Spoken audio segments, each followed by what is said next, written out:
Hello, and welcome along to Storytime with Uncle Gravy. So, yesterday in the Rustles by me, we had Hollie in the back garden, digging out the old tent, playing with the tent poles, losing one by the side of the deck, and Ash spotting it in the grass. And we'll pick up from where we left off. Hollie and Jake's parents had decided that as their children were going to camp out in Jake's garden, the best idea would be to move all the tent things to his house in the afternoon, and then they could just all enjoy the sunshine. They would then cook food together in the early evening and help Jake and Hollie put up the old tent if they needed some assistance. Both sets of parents thought this would be a certainty, as the old A-frame tent had been good in its day, but was now a bit clumsy to put together, especially if you were a bit shorter than a grown-up. Hollie's parents ended up marking schoolwork and essays at a garden table, while Jake's dad slept in a hammock, pretending he was reading, and his mum did something called pottering about, which consisted of cutting off dead flower heads and pulling away clumps of something called bindweed. Jake and Hollie thought it was a pretty plant, and the white flowers were fun to pop off the stems, but the grown-ups had different opinions, and whenever the word bindweed was used, there was usually a tut used before it or after it. Eventually, the tent things were collected together and passed over the fence into Jake's garden. Everything looked a lot better now. Hollie's dad had cleaned the poles and had beaten the ground sheet on the deck to get rid of any remaining grass and bits, and the fresh air had made it all drier and a lot less smelly. The Rustles were now all together, looking up in the sky just above the fence as smoke began to billow up and drift higher. They remembered this sight, though, and had seen it plenty of times, so felt safe that there wasn't a fire, and the smell that went with it told them that the giants were starting something called a barbecue. Usually, when a barbecue happened in their garden, it was a very good thing, as food scraps and little bits of salad leaves would be left on the grass, blown off plates or dropped accidentally when the giants were clearing up. The luck wasn't on their side this time, though, so they needed to make plans to look for food, while the giants seemed to be all together and at a safe distance. Ash was the first to share some useful information with the others, and it felt nice to be talking about normal things again. I checked what we planted, gave in to temptation, but nothing is growing. There's no germination. There's things by the feeder, though. Sunflower seeds. There's red berries too, just down there by the weeds.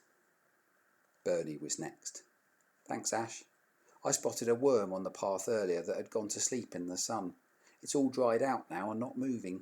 So if anyone fancies something chewy, we could maybe drag it down here under the trampoline. This kind of snack may not sound like much of a treat to you, but to a Russell, finding something chewy and potentially long-lasting was a real bonus. The Russell's teeth were fairly flat and not very pointy at all, because their food would normally be small things which could be ground up and chewed rather than having to bite bits off of something larger. They usually managed okay when something meatier came along, but the garden was also full of tiny pieces of flint and sharp things which they could use to cut up trickier things if their tiny teeth struggled. The next few minutes saw Chris leading the way up the path, very carefully. The Russells knew that quite a few fluffy purry things used the path on their way through the garden, or just to sit on and watch the birds on the feeders. Today was no different. In fact, as Chris poked a fluffy head out from the grass, another pair of eyes was staring straight back. Over the years, Hollie's cat had seen Rustles many times, but had never had the urge to pounce or try to catch one of them. Chris believed that maybe Rustles held some special unknown power over fluffy purry things, so stared back at the cat and stayed absolutely still. After a minute or so, it sniffed the air and walked off, slowly. Therefore, in Chris's mind, proving Chris's theory. In fact, whenever the cat saw a Russell, it was reminded too much of a fur ball and what happened to it when it produced one. Although these tiny fur balls seemed to actually be alive, which was very confusing, the cat was far too sensible to risk eating one, so whenever they met face to face, both cat and Russell walked away feeling they had won the stare-off. Ash, Bernie and Chris all worked together to drag the dried-up worm off the path and back into the grass. Then they heaved it slowly down to the pond area so they could eat and drink easily without using any more energy.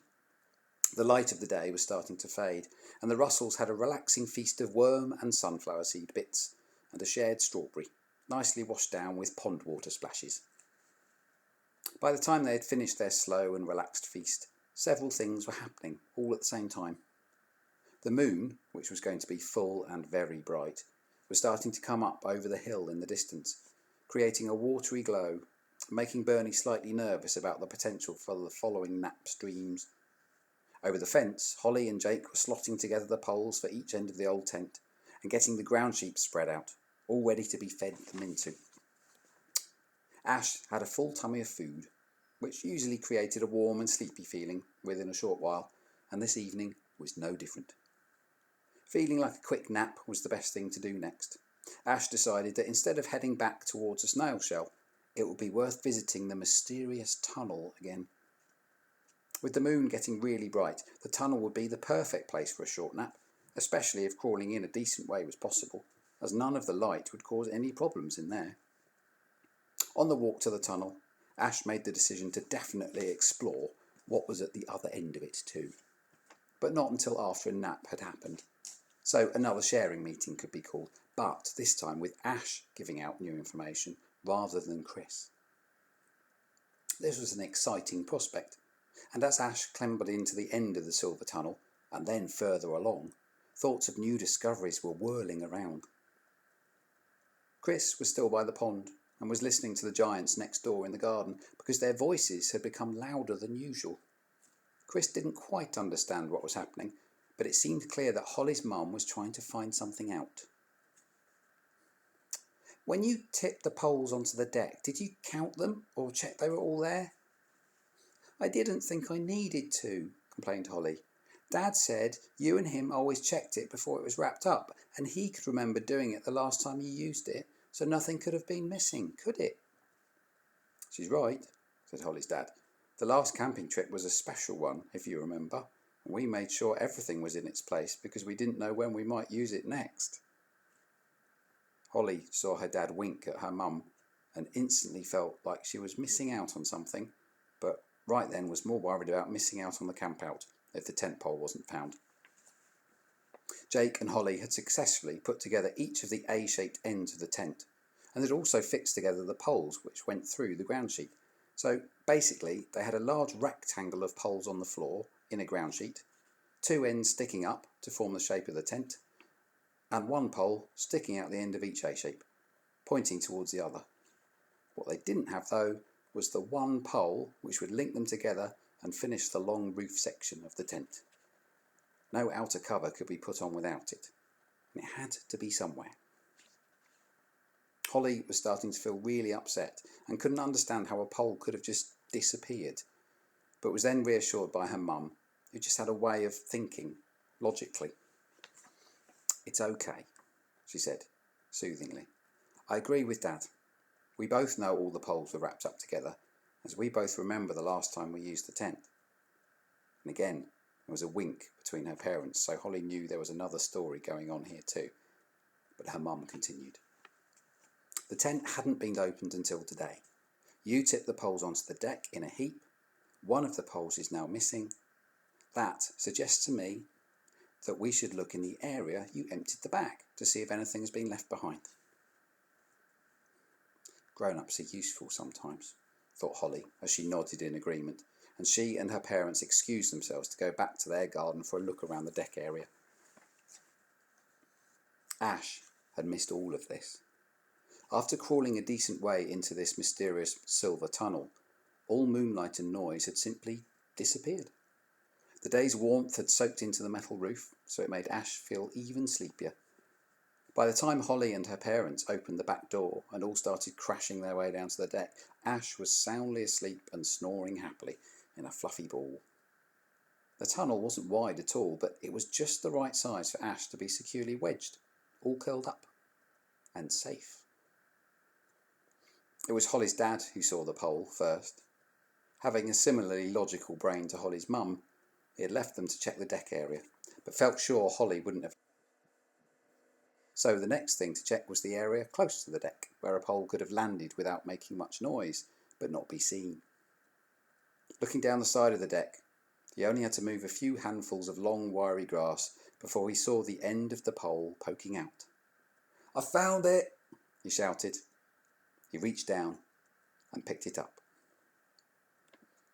Ash, safely snuggled up in the newly found tunnel, and unaware of the intensifying moonlight and all the noises outside, began to dream. It was a very strange dream indeed. In the dream, and this is where dreams can truly offer magic, Ash was sitting comfortably on the back of one of the very large frogs, which all of the Rustles had seen at one point, just near to the pond where they found their drinks. The frog was completely still, but was looking up into the sky.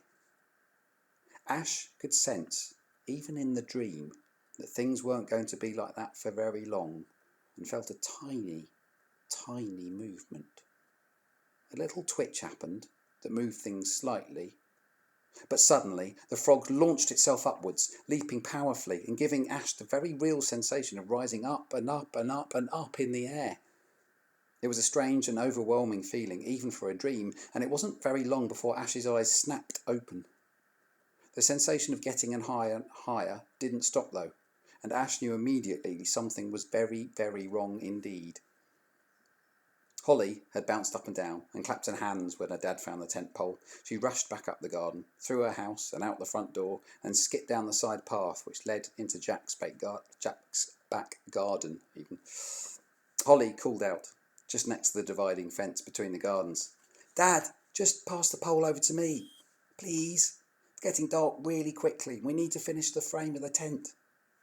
"Okay, bossy boots," laughed her dad, and clambered through various plants to the fence, then found where Hollie's hands were reaching up on the other side.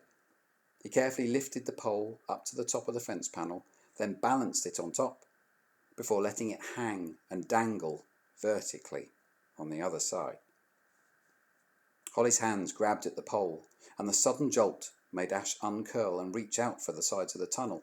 Of course, fluff on metal was never going to give a good enough grip, and a second later, Ash was tumbling down the inside of the tunnel and crying out, "This isn't good.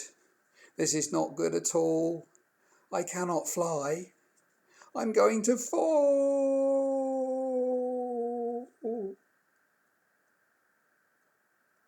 And you know what that pause means, don't you? It means we've got to the end of today's chapter. And yes, sometimes story time with Uncle Gravy is a little bit mean, but hopefully that means you want to read and watch and hear and listen to and take part in tomorrow's chapter. So I hope to see you then. I hope you had a lovely sunny. See you tomorrow.